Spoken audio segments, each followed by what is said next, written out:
Good morning, everybody. Good morning.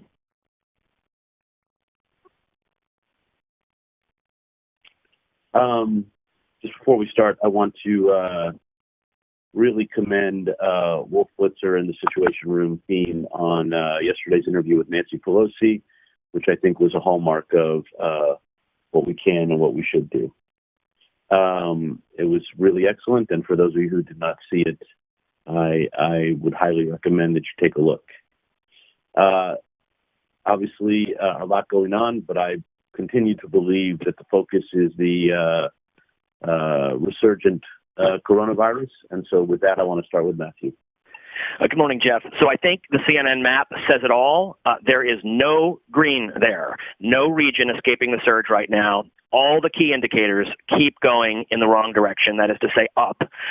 Specifically, the CNN map currently has 0 states down in new cases week to week, 36 up, 14 holding steady, but at a high place, as the U.S. closes in on 8 million cases and is at 216,000 deaths. The average of new daily cases, the main measure we look at, is now above 50,000. It's about 51,000. So that's the highest average in 2 months. And there's renewed concern about more overwhelmed hospitals coming as hospitalizations hit the highest in almost 2 months. And then on treatments and vaccines, still few details on the pauses. What caused Lilly's pause of the antibody treatment trial? Was it a side effect or just someone sick in the testing population? What will this mean for the Regeneron decision on that treatment? And how long will Johnson & Johnson and AstraZeneca's trial pauses last? All this, as scientists and doctors, the vast majority of them, express alarm at reports the White House is more fully embracing this maverick science herd immunity strategy. William Haseltine on New Day this morning saying this is an unmitigated disaster. In this case, there's no such thing as herd immunity, and that herd immunity would be another term for mass murder. As we look at the key regions around the country, Fauci telling researchers that increasing positivity rates in several regions suggest more case increases are coming. One of the regions with rising positivity rates is Iowa, where Trump holds that rally tonight. Iowa's positivity rate surging to near 20%, the state now at record hospitalizations and almost back up at record new cases. On our map, the highest week-to-week increases right now are Montana, South Dakota, and New Mexico. It's definitely the Midwest and Western states seeing some of the sharpest increases driving the overall surge. Utah's governor says his state has one of the worst outbreaks in the country, that hospitals there are precariously close to being unable to treat critical COVID patients. Wisconsin opens a field hospital this morning at the state fairgrounds for up to 500 patients who need hospital care but aren't critically ill. Hospitalizations in Wisconsin have nearly tripled there in the last month, and we have Adrian Broadus at that location in Wisconsin. In Colorado, Denver's mayor says residents could face new restrictions if infections continue to rise, and we've got Lucy in Denver. In New York, still lots of enforcement and restrictions going on. There's, of course, this tale of the Long Island venue fined after 29 guests got sick at a Sweet 16 party, 8 schools showing up with cases connected to that party, Alexander Field in New York. And then in Florida, case numbers are rising just slightly 3 weeks after the state's full-blown reopening of businesses and restaurants and bars. So we're watching that carefully still. New from the health team this morning. 3 new reports that just published that show coronavirus immunity can last for months, maybe even longer. The findings suggest that people who recover are protected for at least a period of time in most cases, and that vaccines may be able to protect people for a longer haul. One study saying 5 to 7 months. And then on the always talked about topic of COVID and blood type, at noon, we'll see 2 studies that add to the thinking that those with blood type O might have a slightly lower risk of infection. It's not a big difference, and the studies say much more research is needed. Interesting just the same. Studies releasing at noon. And then the CDC director telling states that small family gatherings are becoming a growing source of the spread. So this is the pre-holiday season warning from the CDC. We've got Sanjay and Elizabeth and Jacqueline available from the health team. On education, the message at this hour at a briefing from the Infectious Disease Society of America is that it's the behavior of the community that can ultimately dictate when all children get back to school safely. Experts there briefing now pointing out that there are still significant gaps in nationalized data when it comes to schools, as CNN has reported, and things continue to pop up around the country, with Michigan reporting 26 schools have new outbreaks in the public education system in Michigan, and we've got Biana and Evan McMorris-Santoro splitting the day on the education lines. When it comes to COVID and sports and culture, University of Florida pausing all football activity after 19 reported positive tests, putting the Florida LSU game in jeopardy. The Eagles will allow fans for the first time this Sunday, and the Saints are looking to play in Baton Rouge instead of New Orleans in order to have fans. We obviously had some fans this week for the NLCS in baseball, and then the New York Philharmonic cancels the entire season for the first time in history. And then also just drawing attention to the Miguel Marquez piece for EBOF tonight, a very personal story of a Phoenix family struggle. A man lost 7 family members. He's sick. His pregnant wife is sick. 2 kids were sick. No health insurance. Catering job lost. Hundreds of thousands of dollars in medical bills, putting a face on the suffering there. And we've got the rap piece, which today is Nick Watt for 3, 5, 7, 9, and 11. And I'll hold it there. Okay, thank you, Matthew. Let's move to politics, please. Good morning, Jeff. We've got 20 days to go until Election Day, and we now have these dueling town halls scheduled tomorrow night in place of the second presidential debate. Just to remind folks, that debate was indeed scheduled to be a town hall style debate, and that is what each candidate will be doing separately in battleground states tomorrow evening on dueling networks, Biden on ABC and Trump on NBC. You'll note that Virginia may have more on this in terms of the president's health, what was required by NBC in order to get assurances from outside the White House at NIH, and having Fauci observe and comment that it is likely, highly likely, that he is no longer infectious and not shedding the virus. Hence, NBC felt okay to proceed. Remember, again, the whole reason that tomorrow night's debate was canceled is the president pulled out of what the CPD said would have to be a debate where the candidates would appear remotely, and he would not do that. I still think, and I know Virginia will have a lot more on this, I still think like the biggest story in the campaign right now today are these voting lines and people showing up in record numbers to cast their ballots. All of this early voting going on. Obviously, it is both pandemic related, with a big push for people to vote early. But as all voting can be, it is also a potential sign of enthusiasm that exists on the ground for folks to participate, especially when we see this kind of record numbers compared to what we were seeing at this point 4 years ago. So I do think that is critical that we continue, obviously, as we are, to stay on top of. Just to note the reporting that Arlette Saenz and Jeff Zeleny had out last night about Barack Obama and his plans for the final couple of weeks in this campaign season. He is going to be out and about on the campaign trail. We will see him. Obviously, it'll be done in a socially distant and COVID-safe kind of a way. The Biden campaign believes he could be most helpful with African-American men, Latinos, and young people. So be on the lookout to see when his public events are announced what, how that strategic positioning of Obama plays out in those events. I thought if you looked yesterday evening at both candidates, sort of the public slicing and dicing of the electorate that they are doing is really interesting. I mean, Biden in Florida standing behind a sign that says "Seniors for Biden," and talking to seniors there saying, have you been able to hug your grandkids in the last 7 months? While Donald Trump in Pennsylvania is literally calling out to suburban women saying, please like me. You just see clearly each sort of micro slice of the electorate that these campaigns are targeting their messages for in the closing days. Obviously, we're not going with the New York Post story right now on Hunter Biden, and which seems to be giving its marching orders to Fox News and the right-wing echo chamber about what to talk about today.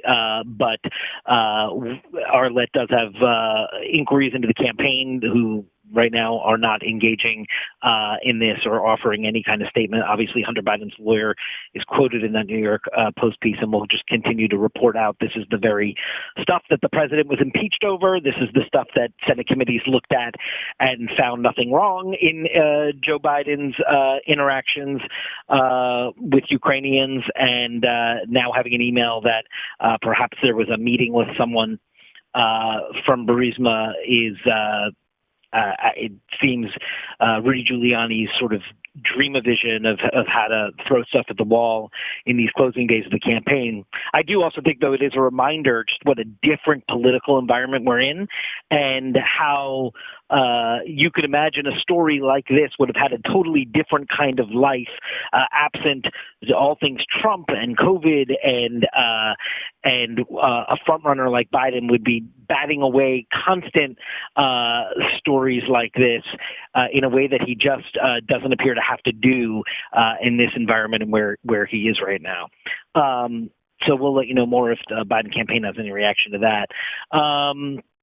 We don't see Joe Biden today. He's got pre-taped remarks to Muslim Americans that'll roll out at 7 p.m. Eastern. He's got a virtual fundraiser, but he is spending most of his day, I suspect, prepping for that ABC town hall tomorrow night. And I think that is where we start. Thank you, David. Washington. Okay, so I'll start with Trump and COVID. As David mentioned, there was this, NBC did require this independent review of Trump's health with Fauci and NIH saying that he is no longer spreading the virus, which gave them the comfort to go ahead with this. There was this call with governors yesterday where this whole White House pushing herd immunity came up with senior administration officials claiming that Trump's approach was vindicated by the WHO and health experts, and this whole Great Barrington Declaration, which essentially advocates herd immunity, protects the vulnerable, just showing again how the White House is, not acknowledging what's really going on out there. Meanwhile, COVID cases continue from that White House event. Eugene Scalia's wife, who was sitting next to Kellyanne Conway, we learned last night, tested positive. And then on the stimulus, that you mentioned the Pelosi interview, Senate Republicans moving forward with a targeted bill, Pelosi not buying it, and clearly the pressure of all of this being seen yesterday with Wolf when she was questioned about why they wouldn't do this $1.8 trillion package. Trump, for his part, weighing in on this, saying go big or go home, and the stimulus package is not going anywhere fast. On Barr, he had his first public appearance today with these two major developments out there. First of all, the review of the unmasking that we've heard so much from Trump about and Fox News about over these past few years, closed out with no significant findings and no announcement of its end, despite a very public announcement of its start. This comes just days after we learned that the Durham probe would not be coming out pre-election. And of course, as Michael has pointed out, we still have heard no word from our chief law enforcement officer on this plot to kill two Democratic governors. So whether we hear any of that today, we will see. On voting, as David mentioned, huge lines. We have Ed in Texas and Amara in Georgia, over 10 million ballots cast. In Ohio, in-person voting tripled in this first week compared to 2016. Catalyst data showing that Black voters account for for a larger share than last time. And then, of course, we have all these just problems with voting. This one in Virginia yesterday on the last day of voter registration, everything crashed due to a cable being accidentally severed, and so now they're going to court to see if they can extend that deadline. On Amy Coney Barrett, those hearings continue today. Questions as to whether she'll try to clean up her wishy-washy on this peaceful transfer of power. Everything else she seems to have handled, quite smoothly. And she will move to a vote next week. It's also important to note that the Democrats have been really uncharacteristically strategic about keeping the focus on the ACA, and Kamala Harris yesterday just being a good example of that. And then just two notes from the Supreme Court. Trump has gone back to stop New York investigators from getting his taxes.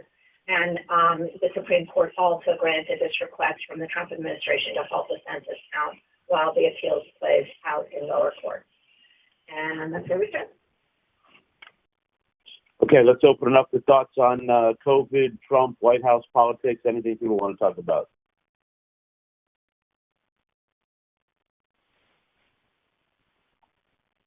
Hey, Jeff, it's just David on the Burisma story, and we should be awfully careful about that, obviously.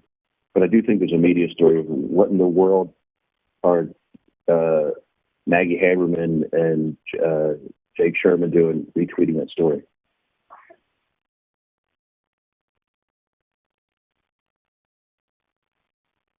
Okay, other thoughts?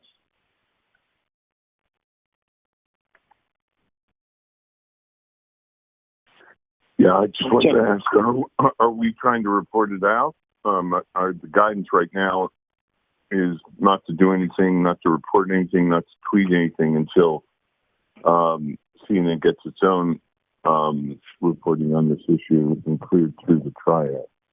We are. I think the genesis of this is obviously questionable given where it's coming from, but we are definitely trying to report it out and just until we get a better handle on it. Thanks.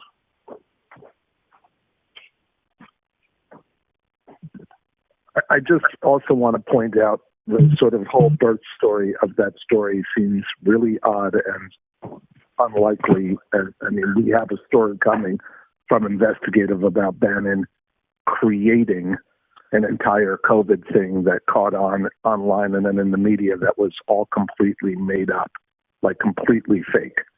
So I have a really hard time believing that there's anything real on this story. Okay. So, look, here's the deal. We should report it out on our own, see what we can find. We should not go to air or report any of it until we do that. Not that we would, obviously. But I think that if the unmasking story teaches us anything, it's just because Fox News and Sean Hannity and John Solomon and Sarah Carter on Fox News bark about unmasking and Donald Trump picks it up and retweets it, and the New York Post then goes with it. If any of that proves to us that we should not be playing that game, the unmasking story does. And so we should absolutely try to report this out, see what we can find, but we should be very careful and very dubious of picking up anything like this without a complete and thorough vetting. And I understand that's exactly what we do, so I'm not suggesting otherwise. But I go back to the unmasking story, and I believe this is a significant story today because of all the time that has been spent on by the President of the United States suggesting that people were going to be arrested for all of the illegal activity, and then for us not to follow up now that it's complete and utter bullshit is wrong. So I want to be doing the unmasking story, and I want to be very careful on the Burisma story. Can I add two things on unmasking? First of all, I think it's really important for us to go back and bring all that together. Like, count how many times Trump tweeted about unmasking. Pull the clips from Hannity. Pull the stuff from Sarah Carter. Because I don't think most people who are like passive media, who like they don't realize the extent to which this has fueled like endless hours and endless amounts of social media speculation. So I think for us to show the significance of what happened, what we learned last night. We have to show what has happened over the last couple of years with that whole narrative. And then the second thing is, I think we have to put it again in context to all the other completely bullshit things that they've asked the Justice Department to do, with adding to that list yesterday of going after Stephanie Wolkoff's book, like, and just paint the bigger picture and make unmasking just the cherry on top. So I could not agree more with Rebecca, and I am very, very committed to making sure we do this today, to what Rebecca just laid out. Because, hey, Jeff. Go ahead. Yeah, go ahead. No, go ahead. Finish. I want to do this in a significant way. I want to do this in a significant way, and I will be following up with every show after this call to see what we're doing on it.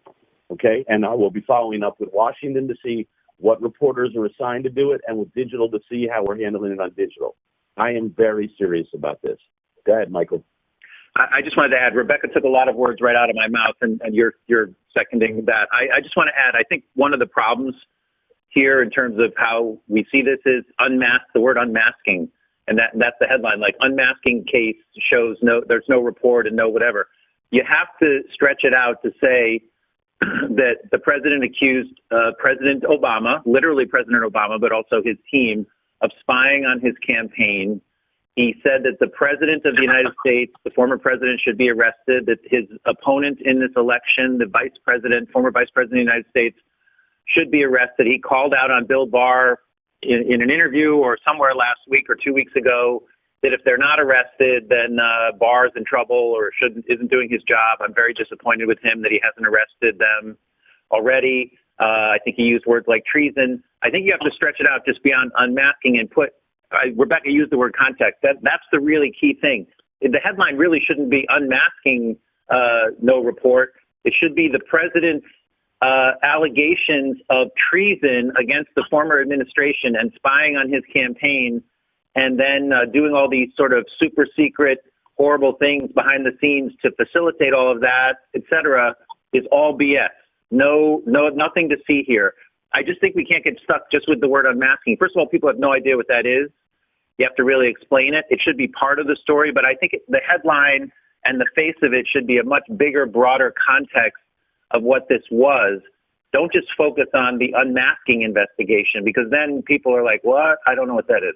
So that's just my advice, is to have somebody, as Rebecca said, bring all of the pieces of it together. All the times the president attacked them, all the times he accused them of treason and spying and all these things. Bill Barr used the word spying, et cetera, et cetera. Nothing to see here on all of that.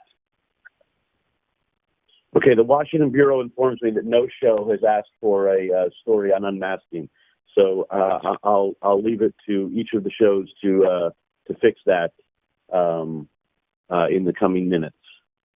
Other thoughts?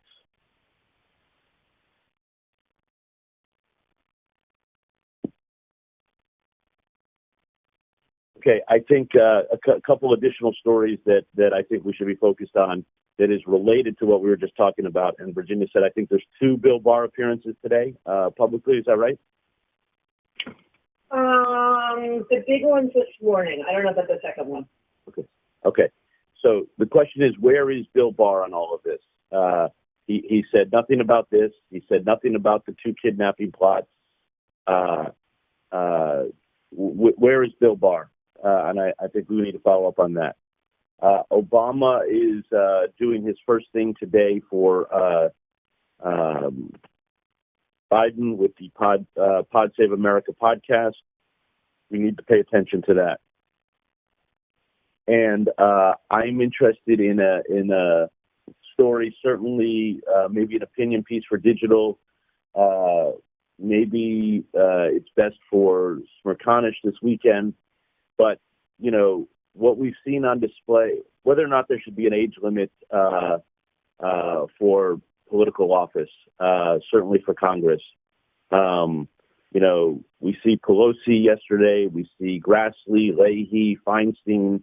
You know, we've got 2 almost 75-year-old pluses running for president. I do think there's a conversation about whether or not there should be an age limit. Grassley, Leahy, Feinstein, and Pelosi are all over 80. And I do think that it would be an interesting conversation. I do think that the voting lines that Virginia brought up in record numbers is an enormous story today. Any other thoughts? Jeff, just as the president goes to Iowa, remember 22% positivity rate. We can't be numb to the pictures of these massive events with people not wearing masks. The pictures tell the whole story, especially in a state like Iowa. Yep. Jeff, one additional note on the voting lines too. Again, huge story. Totally agree, as you know. And I think walking the line and talking to people is really important. The one thing we have to make sure we do, though, is don't just make the voting line story like a voting issue story. There are certainly concerns about voter suppression by creating these the narrowing of the number of places you can go, et cetera, et cetera. But there's also an energy story and an enthusiasm story from both sides, not just one party or the other. People are voting like crazy. People are sending in ballots like crazy. I know the number's over 10 million, maybe it's over 11 million now that have been mailed in. And people are voting in these, waiting 6, 7, 8 hours in line, in October to vote. And I think we need to get sound from these people on the lines, again, whoever they're supporting, why they're there, why they're willing to wait, what is it about this election that has caused them to take a day off from work or from spending it with their family or whatever they're doing to wait 2, 3, 4 hours in line to vote in October. So I totally agree. And again, I would recommend Jessica Houston on this, our voting analyst who believes it is all about enthusiasm. And that is actually the right way to look at this. Anyone else?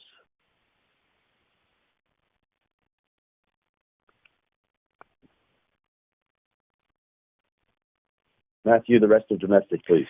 Just a couple of things. The Breonna Taylor case, the ongoing interest here, this highly detailed interview with her boyfriend on CBS this morning, talking about that fateful night and about the controversial grand jury decision, saying he never thought it was the police knocking, didn't even know what happened after the gunshot, says that when he told an officer he wasn't hit, the officer said, that's unfortunate, and that he was dragged in his bare feet down the street. Later at headquarters told, quote, this was a misunderstanding, we're going to get to the bottom of it, that he was never told Breonna didn't make it, and he heard on the news and a whole bunch of other stuff as well. We're, of course, still awaiting these rulings on the bids from these anonymous grand jurors, either to talk publicly or to get more grand jury transcript information released. And then in the wake of the Breonna Taylor case, the fact that no-knock raids around the country are going away in city after city. The policing beats reporting on this. Ray Sanchez has filed for digital already, and Josh Campbell available for TV on that. And then the only other thing, just drawing attention to Ralph Northam's interview with New Day after the revelation that this group in Michigan was targeting not only Whitmer, but allegedly him, saying the president is emboldening individuals, these white supremacists, he says. And that is it. Okay, thank you. International. Hey, everyone. So we'll cover all the U.S. lines mentioned. For us, it's mostly COVID overseas. In the UK, a new debate emerging, the opposition now calling for a short-term national lockdown, adding support to what scientists had originally recommended. Boris Johnson's regional lockdown system, though, takes effect today. And Liverpool, which is the UK COVID hotspot, begins strict new measures after their last one big party scene last night. So Salma's live from Liverpool with all that this morning. Today in Germany, Merkel meets with her state leaders to strategize on their sharp rise in infections, and the number of patients in intensive care units in Paris is rising. So we have Melissa and Scott on those lines. We also have a wider Euro rat package from Cyril. Russia set another record in highest daily increases. 90% of hospital beds right now in Russia are for COVID patients, and the situation is tense. Remember, this comes after all their talk of vaccine progress. So we've got Fred Pleiken in Moscow to let us know what's going on there. The city in China trying to contain a cluster tested more than 8 million people in 3 days. Christie speaks to an expert, though, who says that this so-called batch testing is a waste of time. It's inefficient, this idea of taking samples from 10 people at a time. And can these numbers actually be trusted? So David Culver has that. Matt Rivers is on the Japanese tourist stranded in Peru because of COVID who finally got his tour of Machu Picchu. And Mexican authorities also are prepaying pharma companies to guarantee vaccines for all their citizens. And then just lastly, Quest wrote this story for Digital on how his antibodies are waning after getting COVID months ago. So just to let shows know he is in today if anyone's interested in speaking to him. And that's where we start. Okay, thank you. Business? Jeff, good morning. Investors shrugging off that delay in the COVID-19 vaccine trial from Eli Lilly that Matthew mentioned, focusing on bank earnings today. Bank of America coming in worse than expected, but Goldman Sachs blowing it out of the park based on bond trading and asset management. And of course, we're watching United Airlines coming in after the bell, clearly this coming a day after Delta posting a $5.4 billion loss, raising new concerns about the airline industry. Allison Kosik is up and available on all of those threads. Late yesterday, JP Morgan CEO Jamie Dimon warning of a double-dip recession and addressing Washington's failure to reach a stimulus deal, saying a decent stimulus package would be helpful. Fed Vice Chair Clarita moments ago in a speech echoing that sentiment, saying that the U.S. has seen a surprisingly robust bounce back, but more stimulus, of course, is needed. But as Phil notes this morning, the deal is still dead. And of course, that amazing interview with House Speaker Pelosi and Wolf yesterday, still making headlines this morning. The Hill team is up all over those threads. And in non-COVID news, Facebook announcing late yesterday that it will no longer allow ads that discourage people from getting vaccines. Of course, anti-vaccine misinformation has run rampant on the platform for years. We are tracking that. And we're also watching misinformation before the election, specifically in Florida's Latino community, which make up 20% of the electorate. Conspiracies pushed by QAnon have taken aim at candidates and have gone through Spanish language radio and have been seen on popular messaging apps like WhatsApp. Leila Santiago has a fantastic piece that's going to release on the lead today on that. And that is where we begin. Okay, thank you very much, Richard. Is there anything else in Washington? No. Okay. So before we move to digital, is there anything else anybody wants to bring up?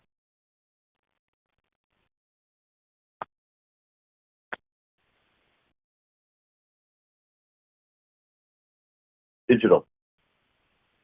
29 million uniques yesterday. The Barrett DLE and the top 10 Senate seats that could flip were the resounding number ones. And the top video yesterday was Dana Bash on Barrett's empty notepad moment. This morning, the sheriff that spoke in defense of the accused domestic terrorists in the plot targeting Governor Whitmer is number one. That is 10,000 concurrents. Thank you, Sarah Seidner.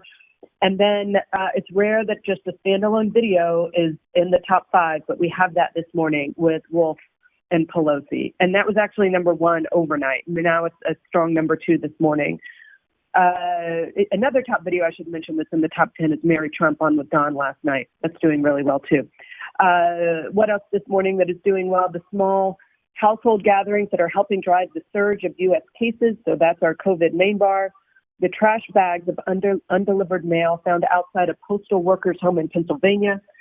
And then Collinson on determined voters are enduring long lines in this historic election. So he backs out on voting per a lot of the conversations that we've been having this morning and yesterday.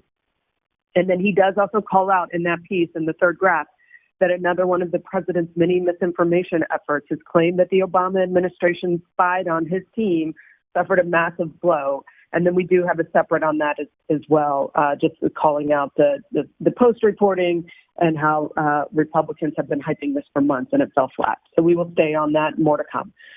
Trump and Biden participating in competing town halls. That news is a strong performer this morning in and around the top five. And then lastly, still the Amazon Prime Day best deals from Underscored. Audiences are really interested in that. The Barrett DLE is up again. We're live streaming again. And we've got just a long list of really good stories, analysis in the rundown, like Joan Biskupik, the art of the Dodge, Barrett's 11 hours in the Senate hot seat yesterday. Super smart. And then on voting, again, just a really good package. Republicans are injecting new chaos into the election with those unauthorized drop boxes in California. Zach Wolf wraps up all the problems so far around registration glitches, like what we saw in Virginia, and the long lines and all of that in one piece. Brian Fung has his good piece on ransomware and the election and how worried you should be. And then there's kind of a nice just service utility piece from Faith Karimi on what not to wear to the polls, given the restrictions in many states on campaign materials. Stelter is super sharp today in the newsletter that is also just a standing story on our site on how Trump has thrived in the attention economy, but now that's hitting its limits. The more is more tactic that worked in 2016 just isn't working that well this time around. It's not drawing as many eyeballs. The whole shtick about repeating the same lie about CNN's camera light going off when he insults CNN, it's a lie. He's been doing it for years. And those lines are just getting tired and boring. And it's obviously a contrast to Biden's far smaller media footprint. So it's just a really sharp analysis that's doing well. We're playing up. On COVID, Matthew mentioned the Marquez and team story coming on the Arizona family that lost 7 relatives and now their business is on the brink. Penny mentioned the personal essay from Quest. It's very good. The headline is, "After recovering from COVID, I thought I was safe, but now my antibodies are waning." And then 2 last things. I mentioned yesterday we launched the Misinformation Watch blog in business. You can find it at cnn.com/misinformation. The top item this morning is Facebook now saying it will stop allowing ads that discourage vaccines. But once again, they're just kind of swapping back and forth on these issues that are really important and impact health and lives. And then lastly, on climate, the Great Barrier Reef has lost half its corals within 3 decades, and we have that. I'll stop there. That's it. Thank you very much, John. So we have coronavirus in the top position, no states on the decline. Elizabeth Cohen will handle that. She'll take a look at the broader view of the national trends. And then John Harwood and Caitlin Collins with this really troublesome push for herd immunity. Plenty of medical voices to do a reality check on the dangers of that. We're out across the country today. Adrian brought us on the Wisconsin Field Hospital because of the rising cases there. Lucy Kaffenoff on Denver's mayor potentially imposing new restrictions. Alexandra Field on that big super spreader event at the Sweet 16 in Long Island and the big fines because of that. We'll work in the fact that now the University of Florida football team has been hit hard with COVID, just as the coach there was pushing to get 90,000 people in the stadium in Gainesville. We do have Denver's mayor, Ahmed John King. We also have a local health commissioner from Michigan's Upper Peninsula. There was a big men's retreat super spreader event, and the men who are part of that are being openly hostile to the contact tracers. Plus international whips, Melissa Bell and Fred Pleitgen on Europe's second wave, and Dave Culver on the mass testing in China. Also, we're going to stay on the stimulus story. We do have Ro Khanna booked with Poppy and Jim next hour. Obviously, a lot to discuss after that Pelosi interview with Wolf yesterday, which will be playing out big chunks of throughout the day. All shows are going to do the long lines. Just had Amara Walker up in Atlanta talking to some of those waiting in those long lines to vote. At Lavendera in Allen, Texas, Kirsten Holmes doing the step back on the voting issues. Arlette Saenz, Dana Bash, and Joe Seleny on where the candidates are campaigning, who they're targeting, and the Obama factor. We do have the head of Florida's AARP chapter, Ahmed Brianna, on the big appeal to senior voters with that key constituency in Florida. On the DOJ story that we were just discussing, Jessica Schneider is going to take the lead on that. Josh Campbell just put some interesting observations out there, so we're going to look to get him in the mix, doing a big mashup of all the times that Trump and Fox put this in the echo chamber. Andy McCabe, Mary Kate Carey, and Donald Ayer on the bar angle, and we'll also look to do the media angle as well. Okay, thank you. Washington? Good morning. So on the lead at 3 o'clock, we've got Nick Watt with his coronavirus rap piece, Dr. Shisha Jha, Caitlin Collins, of course, live from the White House. We will get unmasking in there as well, and we have a piece with Mark Court at 4. Layla has that piece on Latinos and misinformation campaign that Richard mentioned.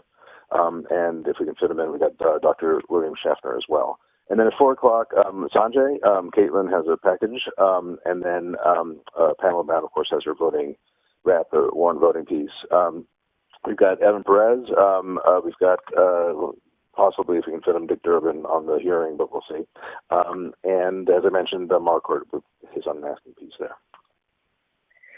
And in the Situation Room, we'll continue to keep our focus on all things COVID, no green on the map, no part of the country escaping a surge, this push from the White House on herd immunity. We will dig into all of that with our medical voices, Sanjay, Tom Frieden, as well as our coronavirus rap piece.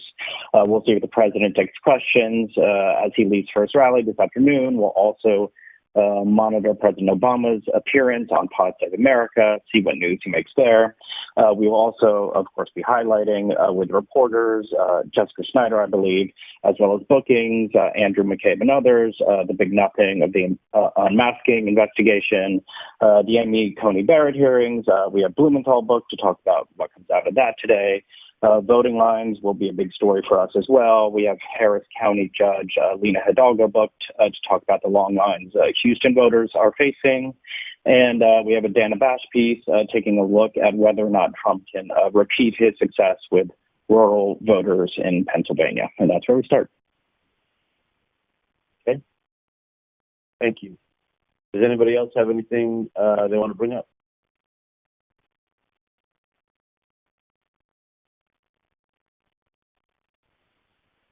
Hey, Jeff, it's David. I would just flag that. I think Amy Coney Barrett gave a couple of head-scratcher answers yesterday worth diving into a little bit, which is she equivocated on whether the president could move Election Day, even though it's Congress that has that authority. And I thought her back and forth with Amy Klobuchar about voter intimidation was also a lot of equivocation for someone who's supposed to be an originalist and a textualist. So maybe those are two things she should have written down in her blank notepad.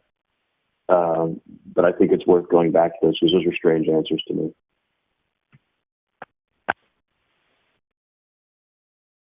Okay. Yep. Other thoughts?